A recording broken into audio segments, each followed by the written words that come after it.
दोस्तों, आज भारत ने ऐसा कर दिखाया है जो कभी सिर्फ हॉलीवुड की साइंस फिक्शन फिल्मों में देखा जाता था, लेकिन अब वो भारत की हकीकत बन चुका है।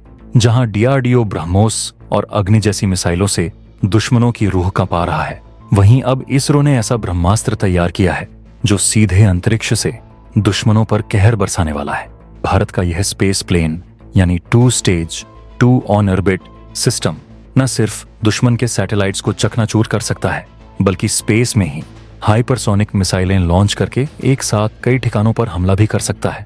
सोचिए, जिस तकनीक को हासिल करने के लिए अमेरिका और रूस जैसे देश अरबों डॉलर फूंक चुके हैं, उसे भारत ने कम खर्च में अपने दम पर तैयार कर दिखाया है, और वो भी इतने गुप्त तरीके से कि दुनिया को इसकी भनक तक नहीं लगी। ये कोई मामूली प्रोजेक्ट नहीं है, बल्कि एक ऐसा ट्रांसफॉर्मर है जो प्लेन भी है, मिसाइल भी है और स्पेस शटल भी। इसे सुनकर चीन और पाकिस्तान की तो सांसें ही अटक गई हैं, और अब अमेरिका तक हैरान है कि आखिर इसरो के वैज्ञानिकों ने ऐसा क्या कर डाला। दोस्तों, इस प्रोजेक्ट को दुश्मनों से छुपाकर रखा गया है, क्योंकि इसकी मारक क्षमता केवल सैटेलाइट तक सीमित नहीं है। ये स्पेस में दुश्मन की ड्रोन्स, एनर्जी वेपन्स और जासूसी सैटेलाइट्स को भी पल भर में तबाह कर सकता है। ये है भारत का असली गेम चेंजर, एक ऐसा पीस प्लेन जो युद्ध के मैदान को नहीं, बल्कि युद्ध की परिभाषा को ही बदल देगा। और यही वजह है कि अब भारत न सिर्फ धरती पर बल्कि अंतरिक्ष में भी सुपर पावर बनने की दौड़ में सबसे आगे निकल गया है। तो दोस्तों, अगर आपको इसरो की इस अद्भुत ताकत पर गर्व है, तो दोस्तों हमारे वैज्ञानिकों के सम्मान में वीडियो को लाइक करके कमेंट बॉक्स में जोरदार जय हिंद जरूर लिखिए, और वीडियो में लास्ट तक बने रहिएगा, क्योंकि अब जो जानकारी सामने आएगी वो दुश्मनों की नींद उड़ाने के लिए काफी है। दोस्तों, अब आप तैयार हो जाइए उस भारतीय तकनीक को जानने के लिए जो आने वाले समय में दुनिया के सबसे ताकतवर देशों की नींद उड़ाने वाली है। जिस तकनीक को आज अमेरिका, रूस और चीन अपनी आंखों से देखने के लिए तरस रहे हैं, उसे भारत ने इसरो के जरिए धरातल पर उतार दिया है। यह कोई आम स्पेस शटल नहीं, बल्कि भारत का परम अंतरिक्ष अस्त्र है।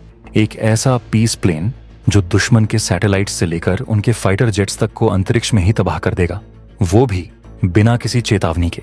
इसकी सबसे बड़ी खासियत यह है कि ये हाइपरसोनिक मिसाइल्स को हवा में ही नहीं, बल्कि स्पेस से भी दाग सकता है, और वो भी इतनी तेजी से कि दुश्मन को पलटने तक का मौका नहीं मिलेगा, क्योंकि इसकी गति आवाज की रफ्तार से 10 गुना ज्यादा है, यानी माइक 12।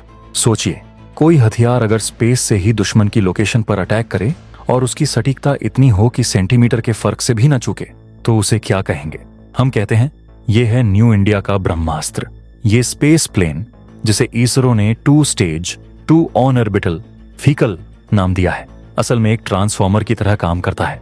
ये न सिर्फ जासूसी के मिशन पूरे कर सकता है, बल्कि युद्ध में सीधा हमला करने के लिए भी तैयार है। इसकी संरचना में rocket engine, turbojet engine, ramjet और स्क्रैमजेट यानी आधुनिकतम इंजन टेक्नोलॉजी का संगम है।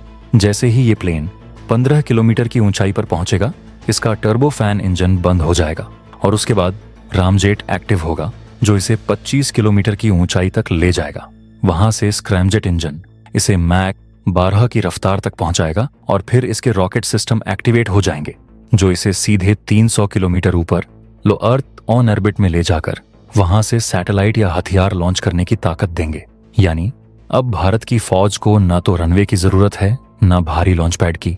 बस एक प्लेन ही काफी है पूरे युद्ध को नियंत्रित करने के लिए। इसका सबसे बड़ा गेम चेंजर पहलू यह है कि यह स्पेस में जाकर भी कई दिन तक टिक सकता है, और फिर आराम से धरती पर वापस भी लौट सकता है।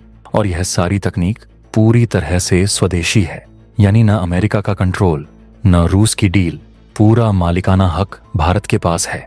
यह वही भारत है जिसे कभी टेक्नोलॉजी में पिछड़ा कहा जाता था, लेकिन आज वही भारत इसरो के जरिए स्पेस डिफेंस के मैदान में अकेला खड़ा है। इस हथियार की खासियत सिर्फ इसकी रियूजेबिलिटी तक सीमित नहीं है, बल्कि इसमें अत्याधुनिक thermal shielding technology, multi mode avionics और real time on orbital navigation system जैसे अत्याधुनिक फीचर भी शामिल हैं। इसकी बॉडी में high temperature carbon composite material का इस्तेमाल हुआ है, जो इसे स्पेस की आग जैसी गर्मी में भी सुरक्षित रखता है।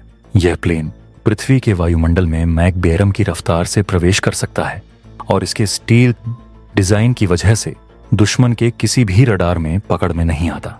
और मजे की बात तो यह है कि जहां दुनिया के देश आज भी अरबों डॉलर खर्च करके रॉकेट भेजते हैं, वहीं भारत इस पीस प्लेन के जरिए न केवल सैटेलाइट लॉन्च करेगा, बल्कि उसे दोबारा लाकर फिर से उपयोग में भी ले सकेगा। यानी 10 गुना कम खर्च में 100 गुना ज्यादा शक्ति। यह वही हथियार है जिसे इसरो ने आज तक दुनिया से छुपाकर रखा है, ताकि जब दुश्मनों पर पहली बार इसका इस्तेमाल हो तो वो समझ ही न पाए कि यह हमला आसमान से हुआ, स्पेस से हुआ या किसी अदृश्य शक्ति से। इसकी गुप्तता ही इसकी ताकत है और इसकी बहुआयामी क्षमता इसे आने वाले समय का सबसे घातक और चौंकाने वाला अस्त्र बना देती है। अब अगर चीन हमारे सैटेलाइट कम्युनिकेशन पर साइबर अटैक करता है, जैसा कि उसने 2012 से 18 के बीच कई बार किया, तो भारत अब उस पर पलटवार सिर्फ धरती से नहीं बल्कि अंतरिक्ष से करेगा। भारत अब रेडियो फ्रीक्वेंसी लॉस टेक्नोलॉजी का इस्तेमाल करके दुश्मनों की डेटा लिंक, क्रॉस लिंक और ट्रांसमिशन सिस्टम को स्पेस में ही खत्म कर सकता है। और दोस्तों, जब ये पीस प्लेन पूरी तरह तैयार होगा तो इसमें इंसानी पायलट भी बैठ सकेंगे, जो इसे एक आम जेट की तरह उड़ाएंगे। लेकिन इसका काम होगा असामान्य, क्योंकि ये प्लेन 1 मिनट में सैटेलाइट लॉन्च कर सकता है, अगले ही मिनट में हाइपरसोनिक मिसाइल दाग सकता है और फिर स्पेस में चुपचाप दुश्मन के जासूसी उपकरणों को नेस्तनाबूद कर सकता है। ये प्लेन भारत को स्पेस वॉरफेयर का बादशाह बनाने जा रहा है।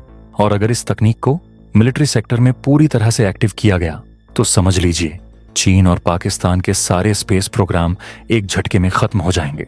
तो दोस्तों, अब समय आ गया है कि हम भारत की इस अंतरिक्षीय शक्ति को सलाम करें और इसरो के वैज्ञानिकों को धन्यवाद दें, जिन्होंने एक ऐसा हथियार बनाया है जो न केवल दुश्मनों के लिए काल बनकर उतरेगा, बल्कि आने वाले समय में भारत को स्पेस डिफेंस की सर्वोच्च गद्दी पर बिठा देगा।